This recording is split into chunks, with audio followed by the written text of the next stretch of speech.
Hi, so this video I just want to share with you quickly posture. Now I did link a post for you that goes over it more in depth, but I just want to give you like that visual of what posture is supposed to look like, because that is really key in healing your diastasis as well. Because you can do all the moves and do all of that connection, but if you're not applying it to everyday life, it's not going to really make that big of a difference. So that neutral pelvis that I explained while I was on the floor, you want to kind of keep that pelvis, that same feeling when you're standing upright, okay? So you want your hip bones to be facing straight. If you had a string connected coming out, it would be going in a straight line or like a stick, okay? You don't want them pointing up. You don't want to be tucking and going up, and you don't want to be so like pushing out that they're going down, okay? Today you'll see like people posing like up, okay? Well, if you take a picture, whatever, but don't put it in alignment.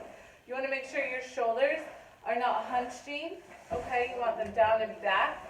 We tend to hunch. I'm a proponent of this too. It's a constant battle. As you can see, I just rolled my neck because it's so tight all the time. Shoulders back. You want to keep your nose forward, like you don't want to be up or too far back. Like just draw a line so you can say like from your crotch, like up and just straight. Okay. Another part too is that your legs, like you don't want them collapsing in or like turning inward.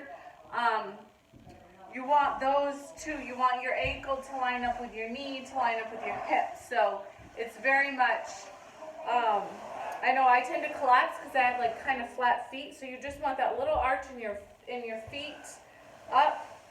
And like wearing Birkenstocks are really helpful, or just those shoes that are really made for like those barefoot shoes. I can't think of the name of them.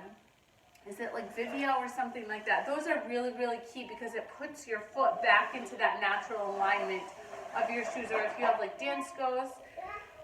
So doing that and making sure that it's just kind of like an outward rotation of the thigh muscle, and then that's what it is. So really being conscious of how you move in your everyday. And it's, if you're sitting, you know, just checking that posture. If you're standing at the sink, just checking. If you're, you know, grocery shopping, just checking, just being conscious of, okay, make those little shifts, because the more that you make those little shifts, the more muscle memory you're going to build, and you're going to go back to the proper way that you should be. I hope that was helpful.